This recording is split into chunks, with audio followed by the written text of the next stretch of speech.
Imagina que estás frente al trono de Dios, tu vida entera es revisada, palabra por palabra, obra por obra. A tu lado millones esperan juicio, muchos encuentran perdón porque corrieron a Cristo, pero hay un grupo al que se les cierra las puertas eternamente. ¿Por qué? Porque cometieron el pecado imperdonable, blasfemar contra el Espíritu Santo. Jesús lo advirtió, todo pecado será perdonado, pero quien blasfeme contra el Espíritu Santo no tiene perdón jamás. ¿Sabías que hoy podemos caer en un error igual de terrible? No solo se trata de atribuir al diablo lo que el Espíritu hace, como hicieron los fariseos. También ocurre cuando hombres llaman obra del Espíritu a lo que es obra de la carne, espectáculo o engaño. Es el otro lado de la moneda. Los fariseos estaban viendo cómo los milagros se efectuaban fielmente a través de nuestro Señor Jesucristo, y ellos abiertamente, a pesar de las evidencias visibles, dijeron: este hombre tiene demonio y con el poder de Belcebú echa fuera a estos demonios.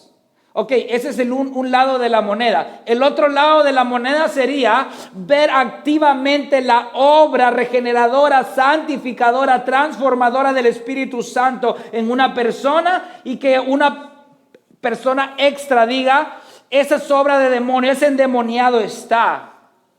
Es similar. O peor aún, atribuirle al Espíritu Santo obras o prácticas demoníacas. Dice 1 Timoteo 4:1, el Espíritu dice claramente que en los últimos tiempos algunos se apartarán de la fe, prestando atención a espíritus engañadores y a doctrinas de demonios.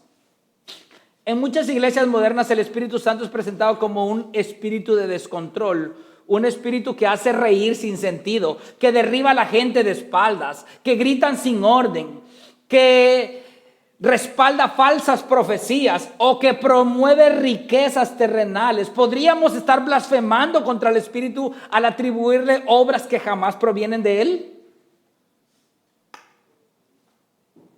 Hoy veremos que este pasaje nos muestra la verdadera obra del Espíritu, y para desenmascarar esto necesitamos conocer 4 verdades que desenmascaran lo que no proviene del Espíritu Santo. Hoy usted tiene que salir aquí sabiendo qué es obra del Espíritu y qué no es obra del Espíritu. Ya aprendimos el día de ayer lo que es la obra, pero hoy es fundamental que salgamos de este lugar conociendo que no es una obra del Espíritu Santo. Así que esos 4 puntos los vamos a desglosar de esta manera. Número 1, la verdadera obra del Espíritu. Vamos a dar un pequeño repaso así por encima de lo que nuestro hermano Hugo dio el día de ayer. 2, falsas prácticas atribuidas al Espíritu Santo. 3, el peligro de no querer salir de la ignorancia bíblica.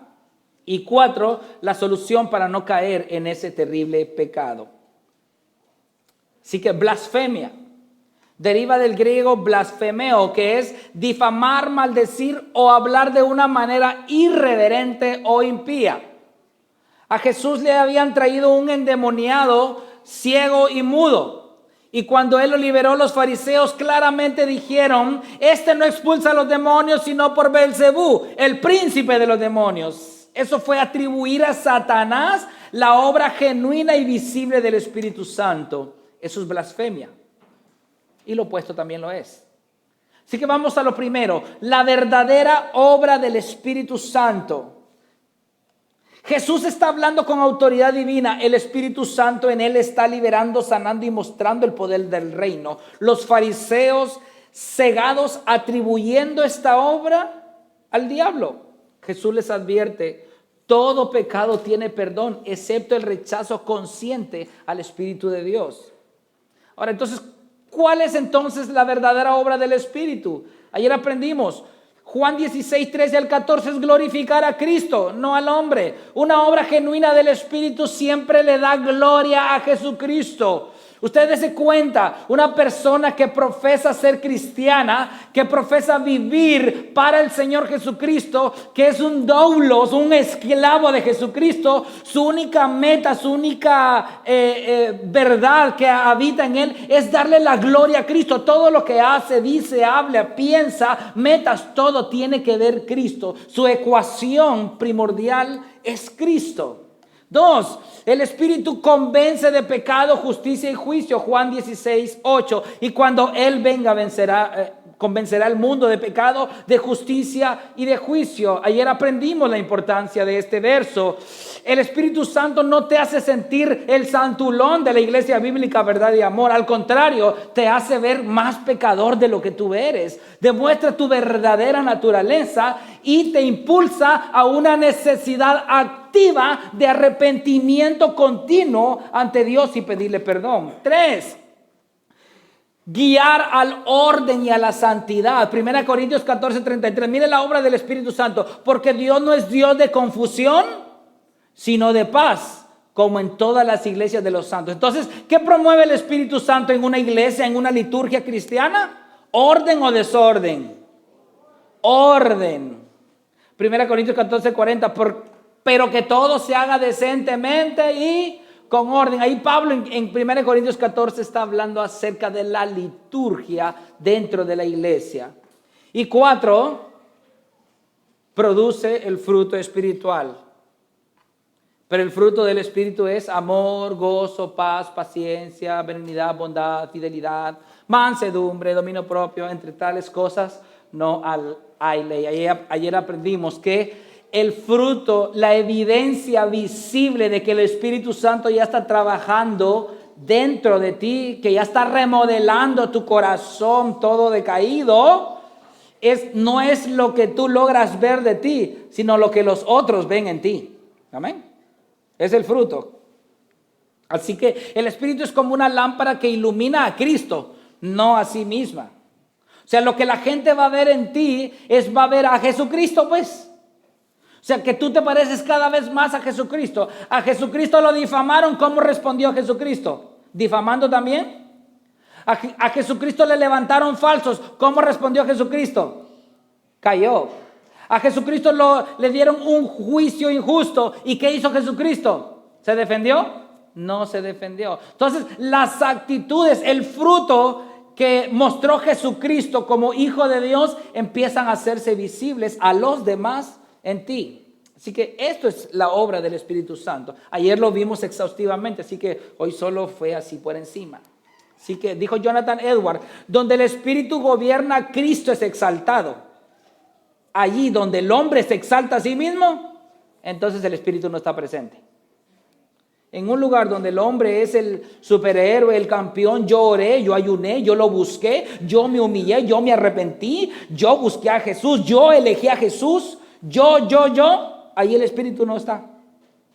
Porque toda la gloria se la lleva el Señor y Él no comparte su gloria con nadie.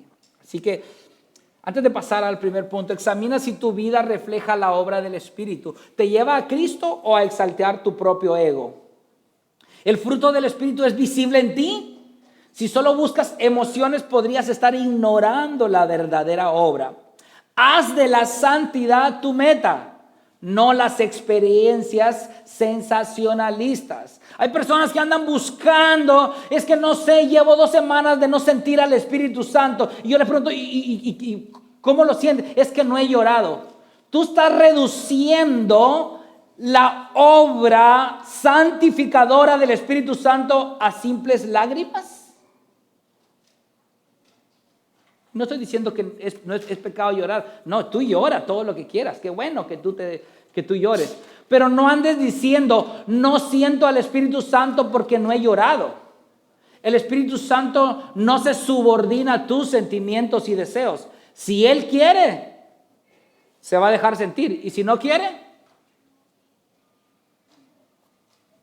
así que si entendemos cuál es la verdadera obra del Espíritu, nos será más fácil discernir lo que no es suyo. Así que aprendimos ahorita esos 4 elementos muy importantes, ¿verdad? Primero, la obra del Espíritu glorifica a Cristo, ¿va? Exalta únicamente a Cristo. Segundo, convence al mundo de pecado, de justicia y juicio. No los hace sentir santulones ni mayores que nadie. Tercero, guía al orden y a la santidad. Orden, hermanos, todo en su lugar. Recuérdense cuando Dios hizo la creación, todo fue en orden, ¿verdad? La luna en un lado, el sol en un lado, el planeta. Eso es orden, cosmos. Y 4, producir fruto espiritual visible a los demás. Ahora veremos algunas prácticas que se presentan como obras del Espíritu, pero que no llevan su sello. Como aquellas botellas de Coca-Cola que estuvieron vendiendo en México en cierta ocasión, ¿verdad? Tenían el sticker de Coca-Cola, pero no llevaban el sello de fábrica. Entonces, era una Coca-Cola falsa, ¿va? Así son esas prácticas que no tienen el sello. Tienen el nombre del Espíritu Santo, se le atribuye al Espíritu Santo, pero el Espíritu Santo dice, yo me alejo de eso. Eso no es mío.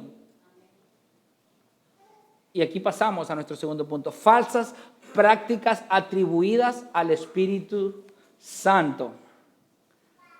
Este punto es el más largo de todos. No se me vayan a asustar porque los otros 3 son cortitos, porque es necesario hoy que conozcamos qué no es el Espíritu Santo, ¿ok? Número 1, la predicación de la prosperidad. ¿Cuántos han escuchado ese tipo de predicación? Dios quiere que tú seas millonario. Es que Jesucristo se hizo pobre para que tú seas rico, torciendo las Escrituras. Es que tú tienes que tener sanidad, no tienes que enfermarte jamás. Prometen riqueza, salud, como si fueran el centro del evangelio. Todo el bienestar que tú tengas, necesitas tú tener el último automóvil en la empresa o en el vecindario donde tú vives. El mejor trabajo lo tienes que tener tú, la mejor ropa, los mejores zapatos. Evangelio de la prosperidad. Reducen la obra santificadora del Espíritu a las posesiones materiales. Por eso es que mucha gente dice, ay, a ese hombre Dios lo está bendiciendo, dice así. ¿Por qué lo está bendiciendo? Porque miren, tenía un negocio y ahora tiene 4 negocios. ¿No será que ese negocio lo está hundiendo más en su pecado? Porque por cada negocio ahora tiene una mujer también. Ahora tiene 4 mujeres. 4 negocios, 4 mujeres. Les pregunto a ustedes, ¿Dios lo está bendiciendo? Primera Timoteo 6, 5 al 10. Miren lo que dicen de estos hombres. Y constantes rencillas entre hombres de mente depravada que están privados de la verdad porque suponen que la piedad es un medio de ganancia. Pero la piedad en efecto es un medio de gran ganancia cuando va acompañada de contentamiento. Porque nada hemos traído al mundo, así que nada podemos sacar de él. Y si tenemos que comer y con qué cubrirnos, con eso estaremos contentos. Pero los que quieren enriquecerse caen en tentación y lazo y en muchos deseos necios y dañosos que hunden a los hombres en la ruina y la perdición. Porque la raíz de todos los males es el amor al dinero, por el cual, codiciándolo, algunos se extraviaron de la fe y se torturaron de muchos dolores. ¡Wow! ¿Cómo tú puedes decirle a una persona que necesita ser rico y a la misma vez decirle que su deseo, alinearlo a primera de Timoteo 6, 5 al 10? Es imposible, no se puede. Jesús, que prometió, Mateo 16, 24, entonces Jesús le dijo a sus discípulos, si alguien quiere venir en pos de mí, tome su cruz, tome su auto último modelo, tome su trabajo lucrativo, etcétera. No. Tome su cruz y sígame. El evangelio de la prosperidad es como un médico que receta veneno en lugar de medicina. ¿Por qué? Porque por el afán de buscar el dinero, ¿qué dice Timoteo? Se apartan de la fe, apostatan. Primero eran grandes siervos de Dios, oraban, servían, buscaban, amaban, se santificaban. Pero por el amor al dinero y tener el deseo de cosas materiales, gloria, honor y aplauso de los hombres, se empiezan a desviar, ¿va? Empieza a orar menos, a evangelizar menos, a leer menos, a vivir menos el evangelio. No ha tomado su cruz. La verdadera riqueza del creyente no está en lo que tiene en sus bolsillos, sino en lo que Cristo ha ganado para él en la cruz. ¿Estás midiendo la bendición de Dios por lo que tienes o por lo que crees en Cristo? La verdadera obra del Espíritu es llevarte a la cruz, no a la codicia. Revisa lo que escuchas. 2, que no es una obra del Espíritu Santo. Autonombrarse o ser nombrado apóstol o profeta. A ver, ¿cuándo están los apóstoles aquí de Iglesia Bíblica, Verdad y Amor? Yo pensé que hermano Jorge iba a decir amén ahorita, ¿verdad? Eso no es una obra genuina del Espíritu Santo. Hoy usted tiene que salir de aquí entendiendo eso. Cuando se tope con alguien por allá afuera que le diga, mi apóstol XY, mi apóstol. Vamos a escudriñar a la luz de las Escrituras. Para empezar, los apóstoles fueron escogidos exclusivamente por el Señor Jesucristo. Y no fueron 350, ni 70, ni 80, ni 90. Fueron 12, del 1 al 12. Lucas 6:13, porque yo veo que no mucho me creen. Cuando se hizo de día, ¿llamó a quiénes? Ok, Jesucristo tenía cientos de discípulos. Esto tiene que entenderlo usted. Tenía cientos de discípulos. Pero de todos esos discípulos, ¿escogió? Oh, bueno. ¿Se acuerdan que muchos seguían al Señor Jesús? Oh, bueno, pues ahí están todos sus discípulos. Pero de ese montón que lo seguía, ¿escogió? A los que también dio el nombre de... ¿Le dijo apóstoles a todos sus discípulos? No. Jesucristo exclusivamente escogió a 12. That's it. Y hubo uno abortivo, uno fuera de tiempo. ¿Quién fue? El apóstol Pablo, 1 Corintios 15, 7 al 9. Y el último de todos, como un nacido fuera de tiempo, se me apareció también a mí. ¿Y cómo dice Pablo ahí? Porque yo soy el más insignificante de los, refiriéndose a todos los discípulos o a los 12 que Jesús escogió. Oh, bueno, entonces soy el más insignificante de los apóstoles, que no soy digno de ser llamado apóstol. Miren, y él ni se sentía digno de ser llamado apóstol, aunque hizo una obra grandísima al predicar el evangelio en toda Asia, Roma, y se quedó con las ganas de ir a España. Sin embargo, hay requisitos, porque después que Judas se ahorcó, se mató, se suicidó, etcétera, hacía falta uno que ocupara su lugar, ¿verdad? ¿Y qué hicieron los apóstoles?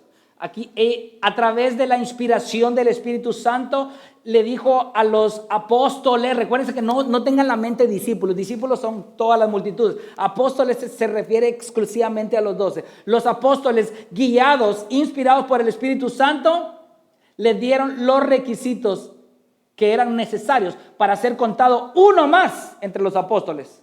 Hechos 1, 21 al 22. Por tanto, es necesario, así como aquel que es necesario nacer de nuevo, es necesario que el obispo sea, bueno, de la misma manera, por tanto, es necesario que de los hombres que nos han acompañado, primero, ¿cuánto tiempo? Todo el tiempo que el Señor Jesús vivió entre nosotros, comenzando desde el bautismo de Juan hasta el día en que Jesús fue recibido arriba al cielo, uno sea constituido testigo con nosotros de su resurrección.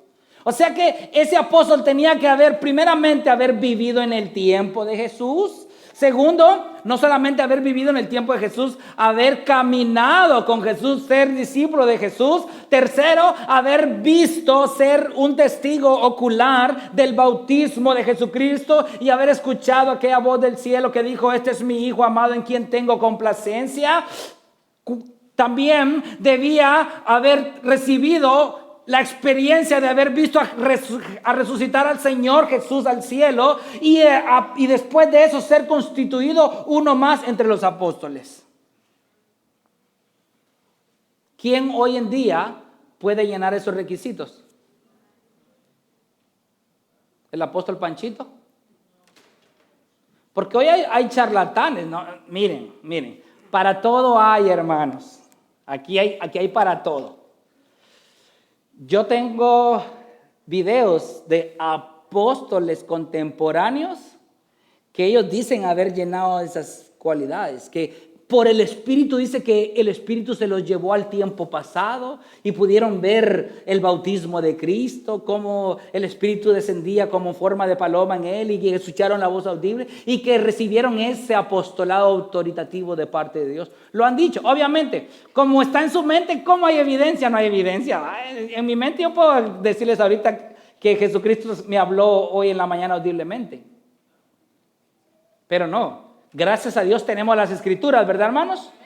Y la palabra también nos dice que esos verdaderos apóstoles debían de tener una marca. ¿Usted sabe cuál es esa marca? 2 Corintios 12:12.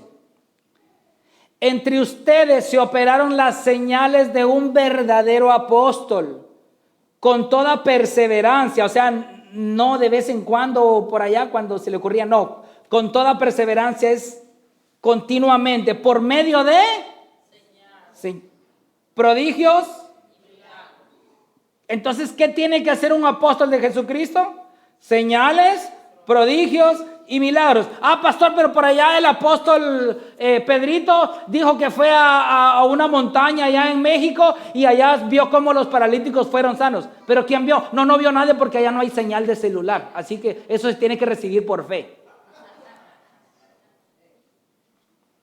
Casualidad que solo en las montañas hay milagros, hermanos. Es que allá tienen mucha fe los de la montaña. Aquí en la ciudad somos incrédulos, por eso no hay fe aquí, no hay milagros aquí. Les voy a dar solo las citas bíblicas para que las apunten. Hechos 3:1-10. Un cojo de nacimiento fue sanado, no progresivamente, instantáneamente. Usted se puede imaginar una persona coja que todo el tiempo la llevan a la puerta del templo para que pida dinero y que es cojo de nacimiento. ¿Cómo puede tener sus pies, sus huesos, su piel? Instantáneamente sus músculos empezaron a crecer, sus huesos se empezaron a formar. Se puso en pie y entró saltando con el apóstol Pedro. Y todos se admiraban porque decían, este es aquel el que pide dinero. Muéstreme quién hoy en la actualidad ha hecho eso. Que vayan al hospital Floyd, les damos la licencia que vayan al hospital Floyd y que vayan a donde esté un paralítico de nacimiento y que me lo sane instantáneamente. Y yo le digo, usted es un apóstol de Jesucristo. Y ya van aquellos que dicen, no, es que si el enfermo no tiene fe, no, es que eso no tiene nada que ver. Hechos 8:4-8, Felipe liberó a un endemoniado paralítico y cojo también. Hechos 14:8-10, Pablo sana a un cojo desde el seno de su madre que nunca había caminado. Y yo sé que hay hermanos, es que lo sanó porque ellos tenían mucha fe. Vamos a ver si es cierto ese argumento. Hechos 19:11-12. Ponga atención a este pasaje. Dios hacía milagros, ¿qué dice? Ahí está. Estos no sanaban la tos, hermanos. No sanaban la gripe. Ay, es que un dolor aquí en el ombligo, el apóstol oró por mí y ahora ya no me duele. No, milagros extraordinarios. A tal punto de que si llevan al hospital a una persona con las piernas amputadas por un accidente, un apóstol verdadero de Jesucristo podía orar por él y los pies milagrosamente iban a crecer. Eso hace un apóstol de Jesucristo. ¿Qué apóstol de Jesucristo ha hecho eso hoy en día, en el siglo pasado, en los 200 siglos pasados? ¿Quién? Milagros extraordinarios por mano de Pablo, de tal manera, y ojo, miren cómo eran esos milagros extraordinarios. Aquí está para aquellos que dicen que el enfermo tenía que tener fe para ser sano. De tal manera que incluso llevaban pañuelos o delantales de su cuerpo a los enfermos y las enfermedades los dejaban y los malos espíritus se iban de ellos. Es como que me quiten el saco a mí, al apóstol Ramiro, y se lo lleven al primer enfermito y la enfermedad. Mire, Usted puede llevarse 100,000 sacos y ese enfermo va a quedar enfermo todavía.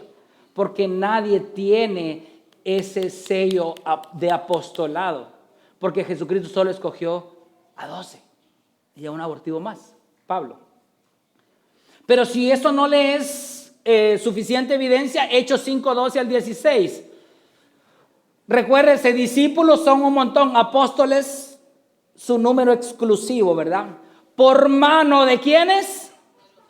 Se realizaban muchas señales y prodigios entre el pueblo y acostumbraban a estar todos en común acuerdo en el pórtico de Salomón, pero ninguno de los demás se atrevía a juntarse con ellos. Sin embargo, el pueblo los tenía en gran estima.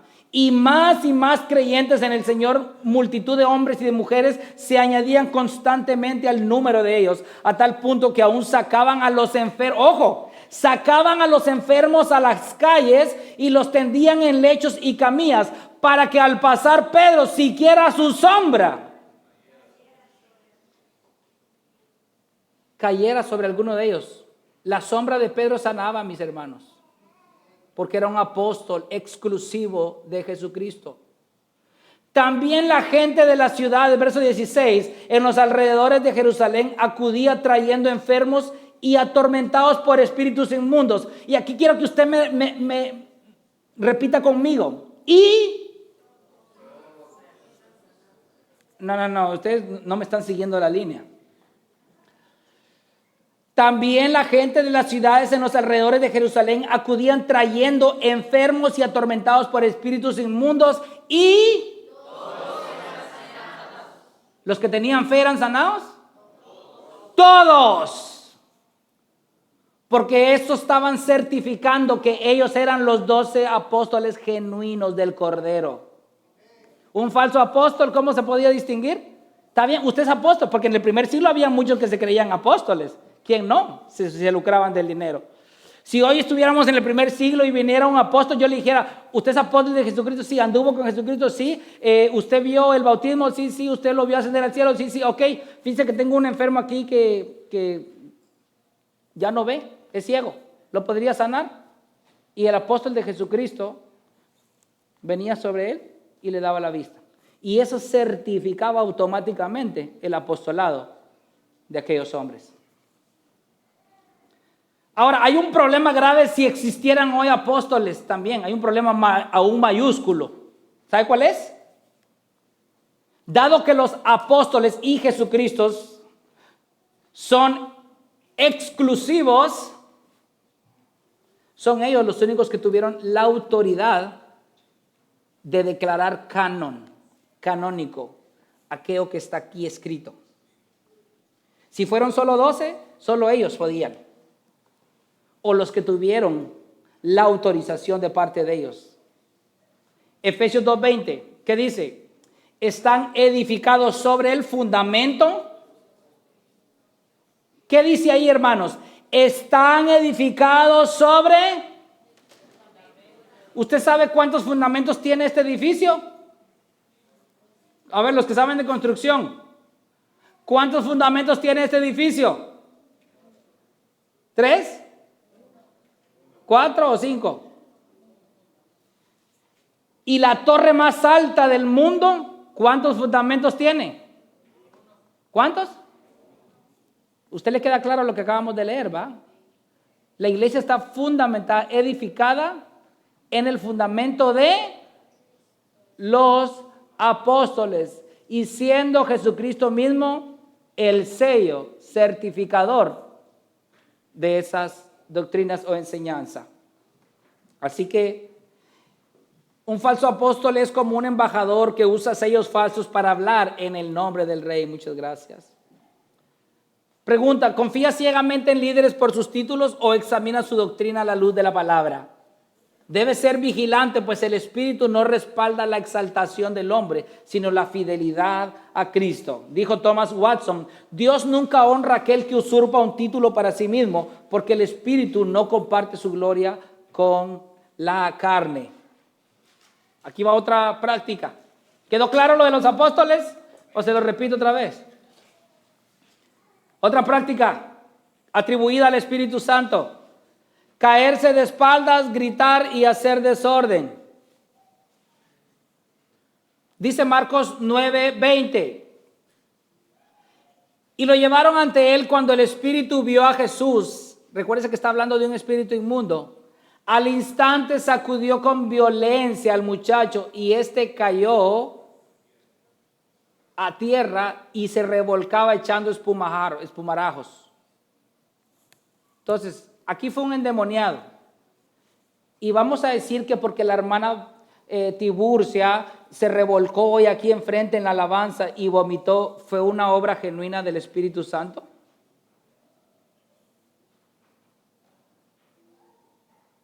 Porque tienen miedo, hermanos. Les estoy predicando la verdad.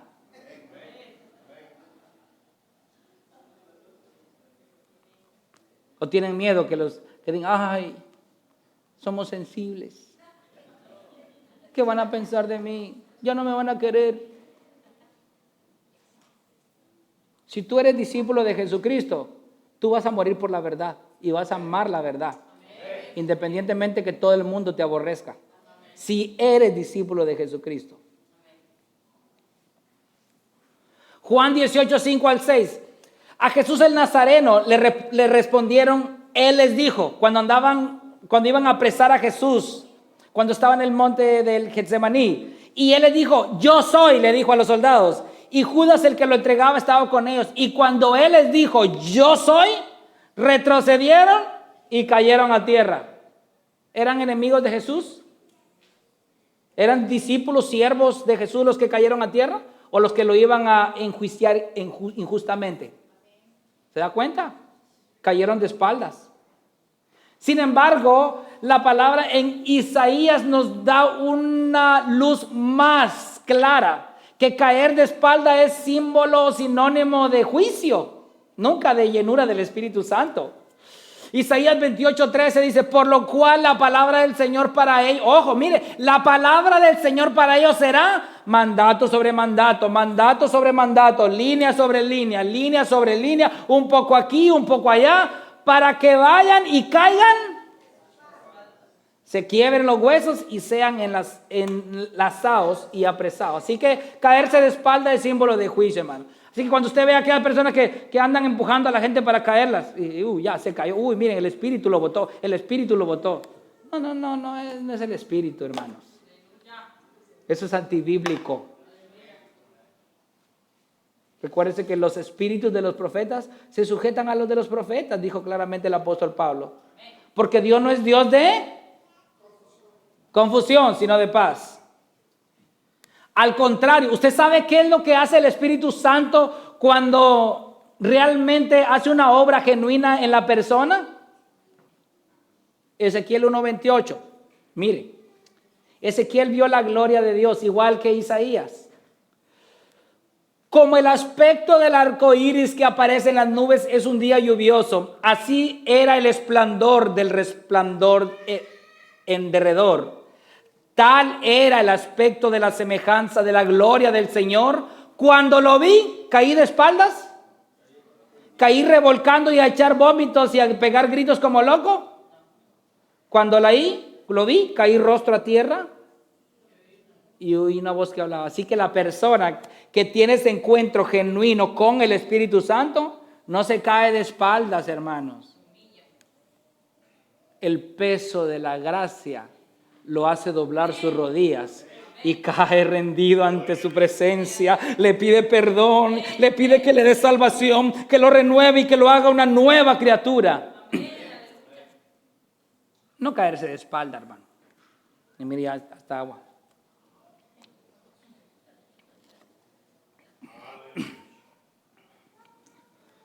Imagínense un director de orquesta que no tolera caos en su sinfonía.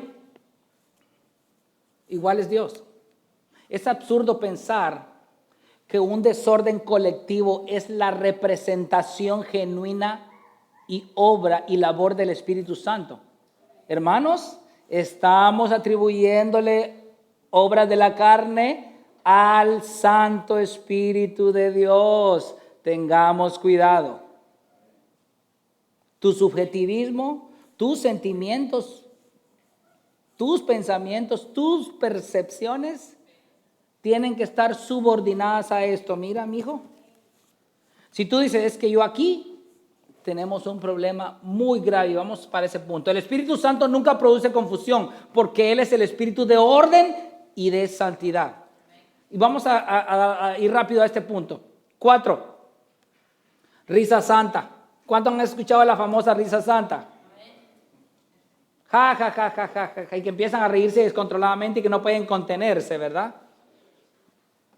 El Espíritu Santo es como una brisa suave, no como un torbellino de emociones locas, hermanos. Donde el Espíritu reina hay un control santo, no arrebatos de locura. Recuerden lo que dice Gálatas 5:23. ¿Qué nos da el fruto de Gálatas 5:23? Dominio. Entonces, si de repente tú tienes ganas de reírse, digamos que ahorita estamos predicando, ¿verdad? Y usted empieza con un deseo de quererse reír incontrolablemente, ¿qué va a hacer el Espíritu Santo en usted? Usted me iba a reír porque me contaron un chiste aquí, pero no. Eso es irreverencia ante mi Dios, ante mi santo Señor. ¿Cómo voy a ponerme a reír como loco delante de todos estos? Me callo, le doy gracias al Espíritu Santo que me ayudó y continúo. Cuando no es el Espíritu Santo, le da rienda suelta. Te carcajeas, te ríes, hasta te orinas y todo. No hay dominio propio. Dijo Calvino, donde el Espíritu reina hay control santo, no arrebatos de locura.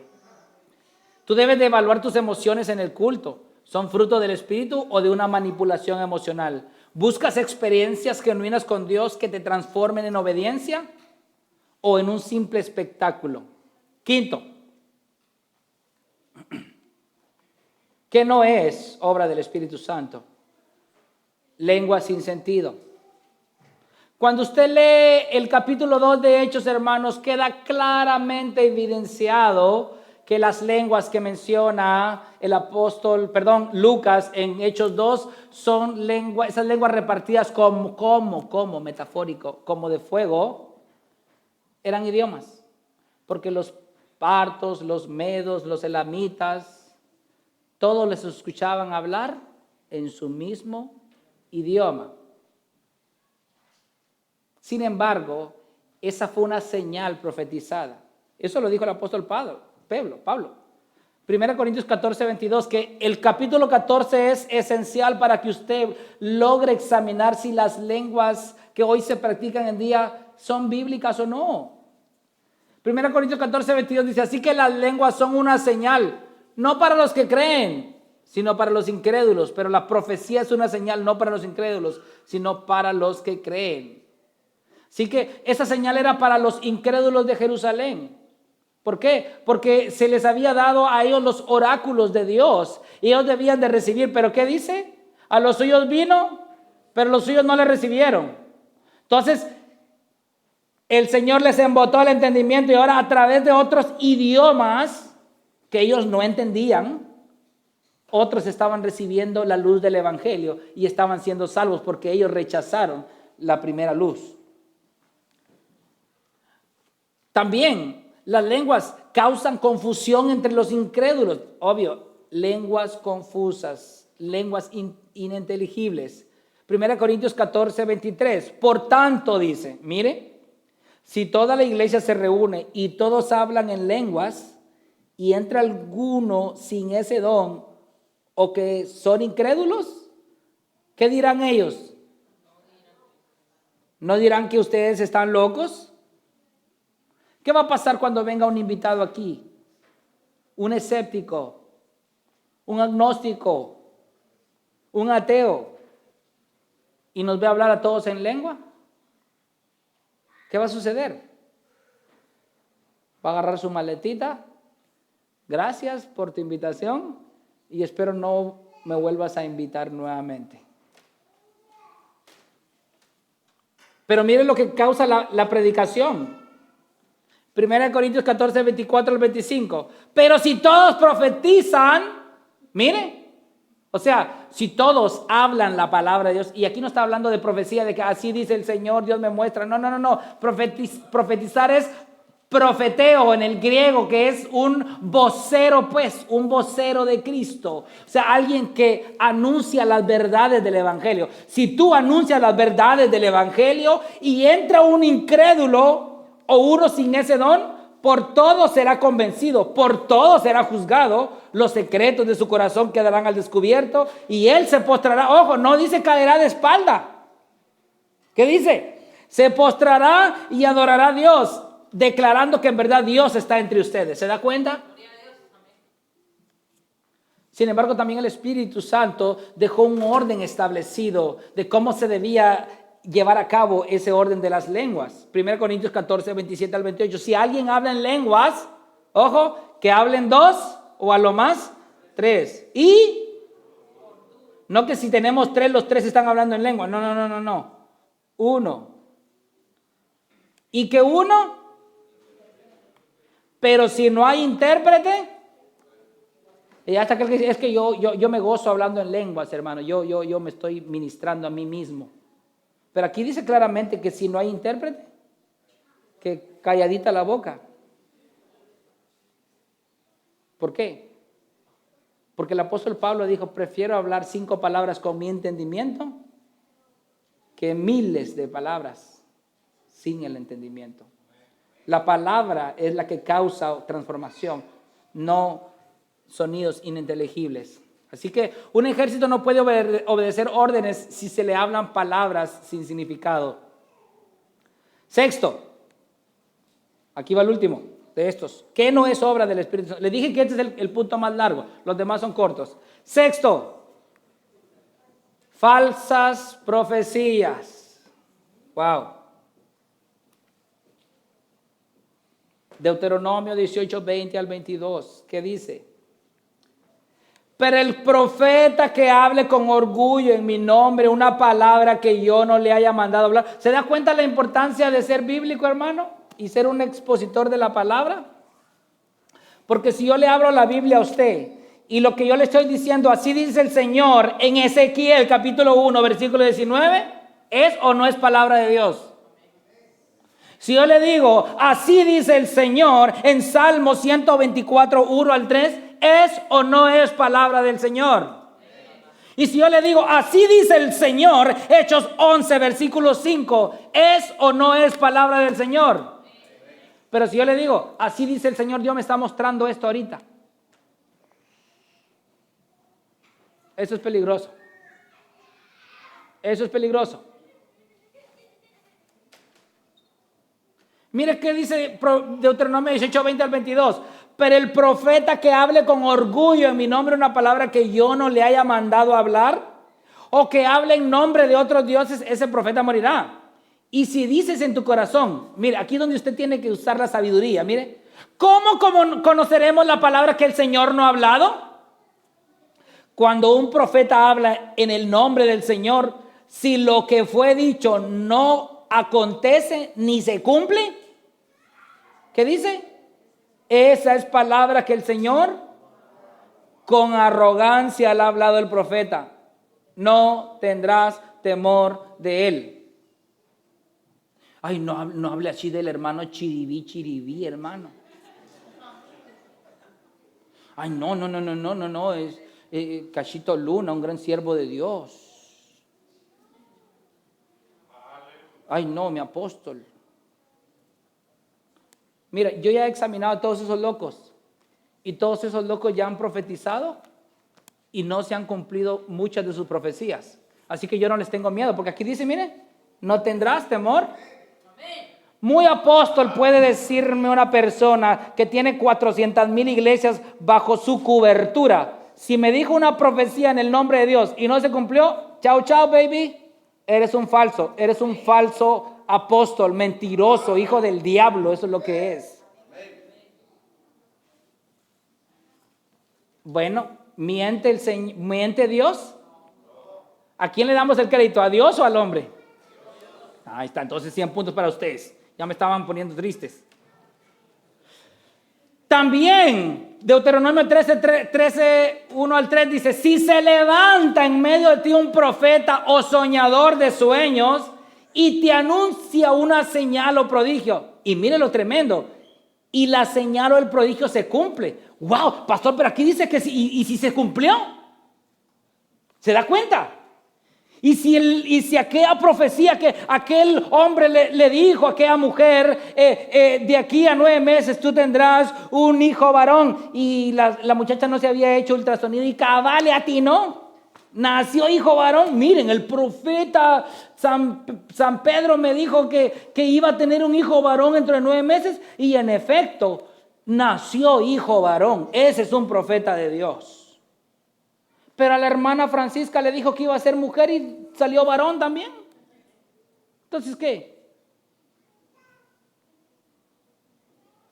Si dice 10 profecías, les pregunto a ustedes, porque yo quiero que ustedes hoy se lleven esto en su corazón. Les pregunto a ustedes, porque quiero estar seguro de lo que estamos predicando aquí. Yo soy un falso apóstol y le profetizo aleatoriamente a 20 personas aquí. De las 20, solo 2 le atiné cabal. A una le dije que se iba a casar el otro año y se casó. La otra le dije que iba a salir embarazada y salió embarazada. Ok. Pero a los otros 18 no les atiné. ¿Soy o no soy un falso maestro? Sí, soy un falso maestro, porque Dios no miente. Dice, y si la señal o prodigio se cumple acerca del cual Él te ha hablado diciendo, mira, aquí donde está el problema. Porque después de que se cumple aquella profecía falsa acerca del cual Él te había hablado, vamos en pos de otros dioses. Esas son otras doctrinas. Como quien dice, sí se cumplió la profecía que me dijo, pero ahora me está diciendo que yo tengo que pactar para ganarme el favor de Dios. ¿Qué hago? ¿Qué hago, hermano Alex? Me cumplió la profecía. Me dijo que el otro año íbamos a tener un edificio en la iglesia, pero ahora me está llamando diciendo que tengo que pactar con Dios y darle dinero para que la profecía se haga más evidente. No, hay que salir huyendo, falsas doctrinas. Aunque se cumpla aquello que te digan, sal corriendo. No es obra del Espíritu Santo. Y me gustó cómo la Nueva Traducción Viviente lo traduce. Me encanta. Supongamos que en medio de ti hay profetas o aquellos que tienen sueños sobre el futuro. Mire, ahí están los famosos. Solo soñando el futuro pasan, hermano. Miren, ellos deberían de trabajar para el horóscopo mejor, en lugar de andarse llamando a profetas y apóstoles. Ahí está la gente que quiere saber qué le va a pasar el otro año. ¿Con quién me casaré? ¿Quién va a ser mi novia?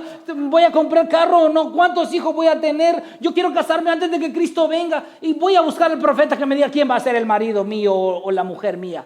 No, dice, supongamos que en medio de ti hay profetas o aquellos que tienen sueños sobre el futuro y te prometen señales o milagros. Y resulta que esas señales o milagros se cumplen. Si de pronto ellos dicen, ven, rindamos culto a otros dioses, dioses que hasta entonces no conocías, no los escuches. El Señor tu Dios te está probando para ver si realmente lo amas con todo el corazón y con toda tu alma. Así que, aunque se cumpla esa profecía y luego te enseña una doctrina falsa, como tú amas más a Dios, le dices, fuera, fuera, chiribí, no te quiero aquí cerca de mí. Yo me someto a la santa y bendita voluntad de mi Señor Jesucristo, escritas en este libro santo. Eso hace un verdadero hijo de Dios. Pero si todavía no me crean, pero es que son profetas. No, es que ahora los profetas están disfrazados de falsos maestros. Lo dijo el apóstol Pedro, 2 de Pedro 2:1. Pero se levantaron, tiempo pasado, ojo lo que dice, se levantaron, ¿qué dicen? Ahora, ¿con qué los compara ahora? Así como habrá también, tiempo futuro y presente. Así que la evidencia de que tú estás delante de un falso profeta es cuando estás delante de un falso maestro. Ese falso profeta, si te está enseñando cosas antibíblicas, va a al mismo hoyo donde van todos los falsos profetas del Antiguo Testamento. Así habrá también falsos maestros entre ustedes, los cuales encubiertamente, miren lo que dice, introducirán herejías destructoras, negando incluso al Señor que los compró, trayendo sobre sí una destrucción repentina. Una profecía falsa es como una brújula rota. Puede dar una dirección, pero no te va a llevar a tu destino. Y hay tanto que hablar de esto, hermano. Es que por cada punto de eso yo podría traerle un sermón del domingo, mire, pero tenemos que avanzar. Hemos visto que muchas cosas hoy llamadas obras del Espíritu son en realidad burlas a su santo nombre. ¿O no son burlas, hermano? Si dicen así dice el Señor, pero no se cumplió, esa es una burla a la verdad de nuestro gran Dios. Pero ¿por qué es tan grave atribuirle al Espíritu lo que Él no ha dicho? Y aquí caemos a nuestro tercer punto, el peligro de no querer salir de la ignorancia. No queremos salir de la ignorancia, esa es la verdad. Estamos a gustos con esa mentira.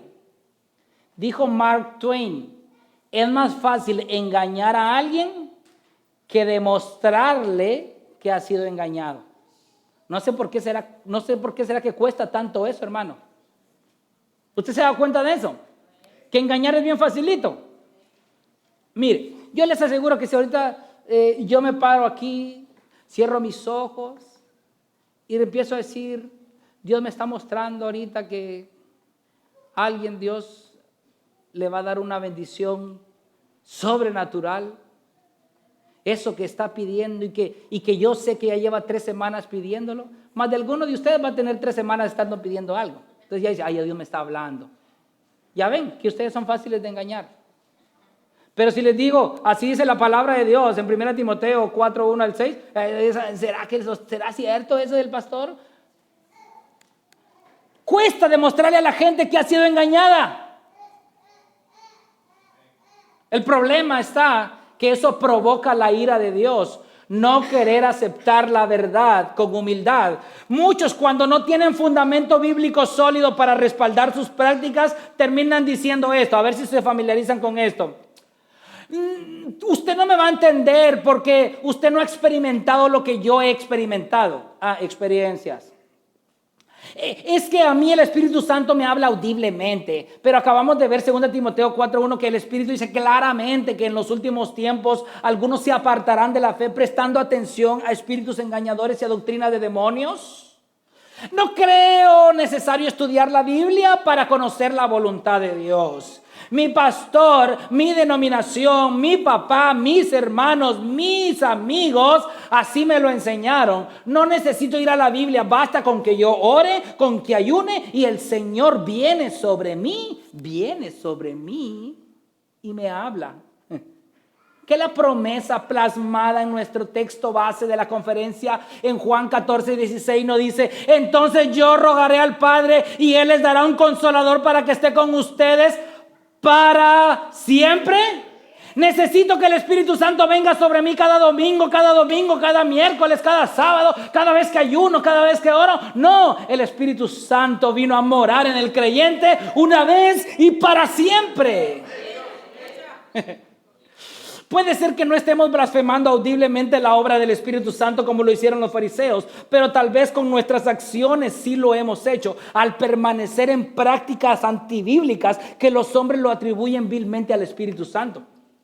Danger, luz roja. Rechazar activamente la obra verdadera evidente del Espíritu Santo trae condenación, pero también trae endurecimiento del corazón. ¿Usted quiere saber una persona endurecida? ¿Quiere conocerla? Oseas 4:6. Ahí está el famoso pasaje. Mi pueblo es destruido por falta de conocimiento. Hasta lo decimos con aquel lamento, ¿verdad? Ay, Reina Valera. Mi pueblo perece por falta de conocimiento. Y ahí van un montón de lagrimeros. Ay, sí, perecemos por falta de conocimiento. Pero la Biblia está llena de polvo y ni siquiera la abren. ¿Es culpa de Dios o tu culpa? Y mire lo que dice el pasaje completo. Mi pueblo es destruido por falta de conocimiento. ¿Pero por qué? Por cuanto tú has rechazado el conocimiento, yo también te rechazaré para que no seas mi sacerdote. Como has olvidado la ley de tu Dios, yo también me olvidaré de tus hijos. Te están dando cita bíblica, te están dando el libro, te están dando el profeta, el apóstol que lo dijo, Jesús mismo lo dijo. ¿Y qué hace la gente? Prefiero seguir siendo destruido por falta de conocimiento. Eso es endurecimiento activo del corazón humano que rechaza la verdad. Lamentablemente, a esas personas solo les espera el furor de Dios. Es como jugar con un fuego en una habitación llena de gasolina. El desastre es inevitable, hermanos. Dijo Thomas Brooks, Dios toma más en serio una mentira dicha en su nombre que 1000 mentiras dichas en nombre de los demonios. Así que no trivialicen el nombre del Espíritu Santo. ¿Te das cuenta de que querer participar en falsos movimientos puede ser acercarse peligrosamente a blasfemar contra el Espíritu Santo? ¿Qué decía nuestro texto base? ¿Todo perdonado? ¿Con todo pecado es perdonado? Excepto, ¿no te das cuenta? Estar tocando los linderos de la blasfemia contra el Espíritu Santo, lo peligroso que es. Examina todo a la luz de las Escrituras para no ser partícipe de estas prácticas. Así que tenemos una solución. ¿Cuál es esa solución para huir de ese terrible pecado? Primera de Juan 4.1 nos da la salida. ¿Qué dice Primera de Juan 4.1? Amados, no crean a todo espíritu, sino prueben los espíritus para ver si son de Dios, porque muchos falsos profetas han salido al mundo. Bueno, nuestro filtro para discernir lo que no es del Espíritu Santo, hermano, por favor, se lo suplico, se lo imploro, si quiere me arrodillo delante de usted, pero por favor que su filtro no sean sus sueños, sus visiones, sus revelaciones, sus experiencias personales, sus experiencias emocionales, algo que sea agradable a sus oídos, que eso no sea su filtro, por favor, se lo suplico, hermanos, se lo encarezco. Usted no venga a atribuir, es que esto es de Dios. ¿Y por qué, hermana? Porque así me lo hizo sentir. Danger, cuidado. Está bien, Dios se lo hizo sentir, pero antes de que usted sintiera eso, ¿cuántas horas pasó detrás de este libro? Pastor, es que viera que me arden los ojos al leer. Bueno, entonces lo que usted siente es muy peligroso. No, pastor, fíjese que lo voy a hacer. ¿Por qué? Porque el profeta tal cual me lo dijo. Pero usted, antes de aceptar esa palabra de ese profeta, ¿cuántas horas pasó detrás de este libro? No, pastor, yo tengo mi profeta y no necesito ir a la Biblia. Con las palabras que él me diga es suficiente.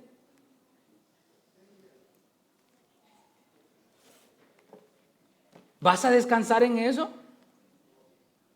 ¿Confiarías plenamente en algo que yo te diga a ti? Mira, para engañar a alguien es fácil. Yo me lo puedo llevar a lo privado y puedo actuar que me salen lágrimas y decirle, Dios me está hablando ahorita. Ahorita Dios me está hablando de ti. Es algo tan lindo, créemelo, Dios. ¡Wow! Es algo tan maravilloso. Si tan solo lo pudiera sentir. Y me está diciendo esto el Señor. Y va al otro y sí, dígame qué quiere Dios para mi vida. Manipulables. Esto es alimento sólido. Las lágrimas las tienen hasta los cocodrilos y esa es la fuerza.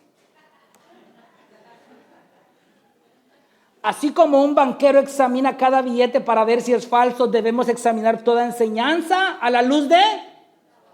Amén. La enseñanza debe de demostrar la genuina personalidad de nuestro Señor Jesucristo. ¿Qué dice adelante de 1 Juan 4.1, verso 2 al 3? En esto ustedes conocen al Espíritu de Dios. Todo espíritu que confiesa que Jesucristo ha venido en la carne es de Dios. Y todo espíritu que no confiesa a Jesús no es de Dios. Y este es el espíritu del anticristo, del cual ustedes han oído que viene y que ahora ya está en el mundo. De manera que una enseñanza que primeramente niega la encarnación de Cristo, que Él es plenamente Dios, plenamente humano, que niega su resurrección, que niega su deidad, es una doctrina anticristiana, de demonio. Usted examina que siempre, toda la predicación de aquel predicador, vuélvanse ricos, sean sanos, háganse multimillonarios, compre, venda, ahorre, invierta. ¿Y de eso se trató todo el sermón? ¿Dónde está Cristo ahí? brilló por su ausencia. Anticristo, váyase de ahí. 2. Toda práctica o enseñanza debe glorificar sí o sí a nuestro Señor Jesucristo. Juan 16, 13 al 14. Pero cuando Él, el Espíritu de verdad, el Espíritu Santo, venga, los guiará, porque no hablará por su propia cuenta, sino que hablará todo lo que oiga y les hará saber lo que habrá de venir. Él me glorificará porque tomará de lo mío y se lo hará saber a ustedes. De manera que aquellas prácticas, mensajes, predicaciones que usted va a escuchar, tiene que exaltar plenamente a Jesucristo. Todo tiene que glorificar a Jesucristo. La alabanza tiene que glorificar a Jesucristo. La apertura tiene que glorificar a Jesucristo. La predicación tiene que glorificar a Jesucristo. Todo lo que se mueve dentro de la liturgia debe ser para gloria de nuestro Señor Jesucristo. Y luego, usted tiene que discernir si ese maestro que tiene enfrente es uno verdadero o falso. Jesucristo lo dijo. No basta con que le den una profecía acertada. Eso es peligroso. Aunque le den una profecía acertada, Mateo 7:15 en adelante le da la clave a usted. Cuídense de los falsos que vienen a ustedes con vestidos pero por dentro son. ¿Qué le dijo Jesús? ¿Por las profecías los conocerán? ¿Por los gritos que den los conocerán?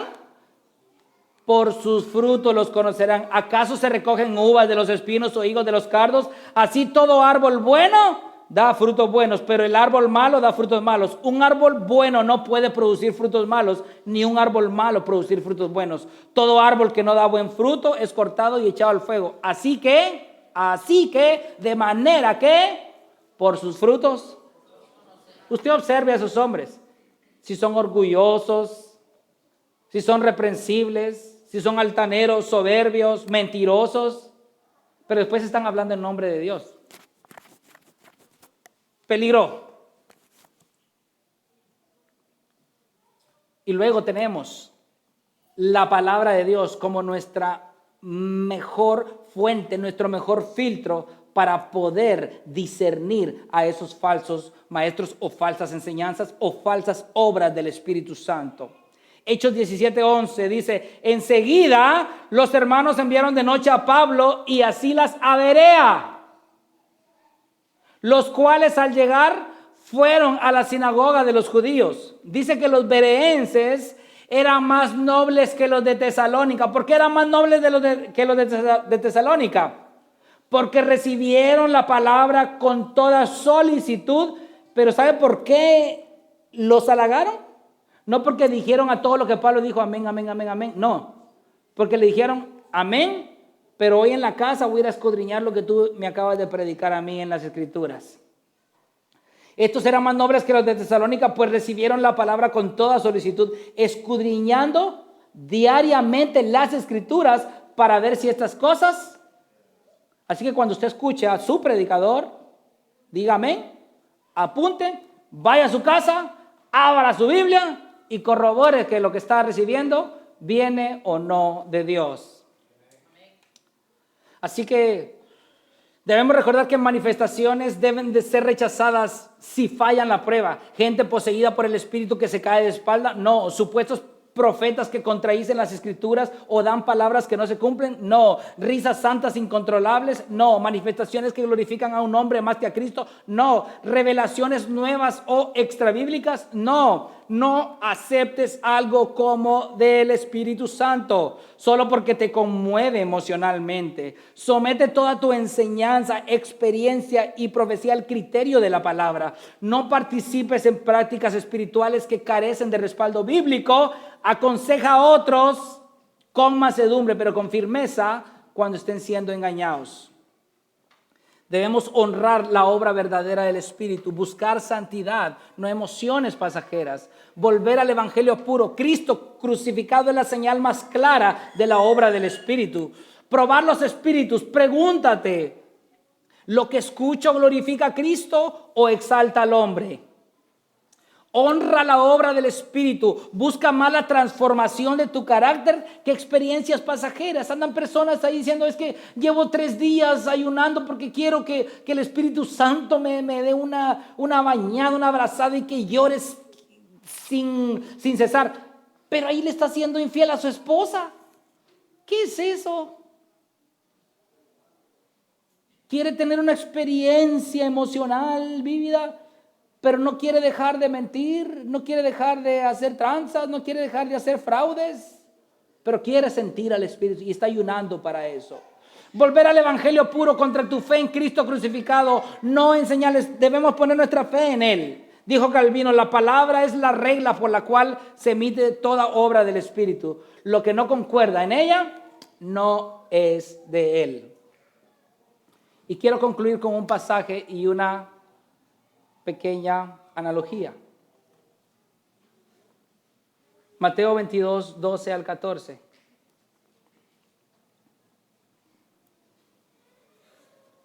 Y le dijo, amigo, ¿cómo entraste aquí sin traje de boda? Pero el hombre se quedó callado.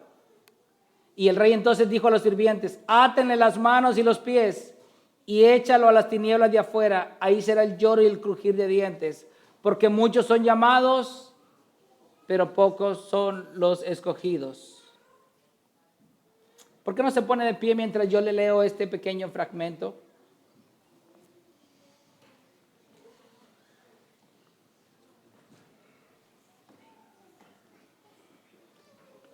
Si tú quieres, puedes cerrar los ojos, puedes ver para acá lo que tú quieras. Pero pon mucha atención a lo que te voy a decir en este momento. Imagínate que tú vayas en la fila de los que van al juicio. Y mientras toca tu turno, a tu lado van unos con rostros alegres, pero con unas vestiduras desgastadas y de color rojizo. Sus ropas no se ven muy relucientes ni resplandecientes como las tuyas. La duda te invade y les preguntas, ¿tú qué fuiste en la tierra? Uno de ellos te responde, yo fui un fornicario. Otro, yo fui un ladrón. Otro te dice, yo fui un mentiroso. Yo fui un engañador. Mientras ellos hablaban, tú dentro de sí piensas, pobres estos, seguro van a condenación. Y van con esos harapos viejos y todos manchados. En cambio yo voy resplandeciente, porque fui miembro activo de la iglesia Fuego del Espíritu, donde tenía mi muy querido y famoso apóstol Perico de los Palotes. Mientras ellos te decían lo que un día fueron, tú les preguntas, explíquenme, ¿por qué sus vestiduras están de ese color y tan desgastadas? Cuando ellos estaban a punto de responderte, una voz como de trueno que hizo estremecer aquel lugar y con gran autoridad emite una orden judicial. Unos ángeles se apresuran y llegan donde tú estás. Con repulsión y disgusto te gritan, ¿tú qué haces aquí? Tú no perteneces a esta sección. Tú perteneces a la sección B. ¿Qué significa la sección B? Ahí van todos los que blasfemaron en contra del Espíritu Santo de Dios. A ellos se le da un acceso rápido para presentarte ante el juez de toda la tierra, ya que solo se presentarán para recibir condenación. Con indignación el juez dicta tu condena mientras vas caminando a ser lanzado eternamente al lago de fuego. Aún logras ver cómo aquellos que tenían una sonrisa en su rostro, pero de vestiduras desgastadas y de color rojizo, y le preguntas a los ángeles que te llevan a recibir esa justa retribución, ¿quiénes son ellos? ¿Y por qué se ven tan alegres? Ellos te responderán, ellos son los que vienen de la gran tribulación y han lavado sus vestiduras y las han emblanquecido en la sangre del Cordero. ¿Quién quiere ser tú?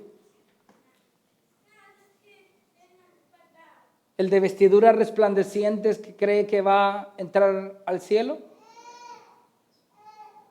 ¿O aquel grupo de personas que lleva sus vestiduras rojas, desgastadas, manchadas por el trajín de esta tierra, por la lucha constante contra el pecado, por la lucha constante contra este mundo, contra la lucha constante contra las acechanzas de Satanás.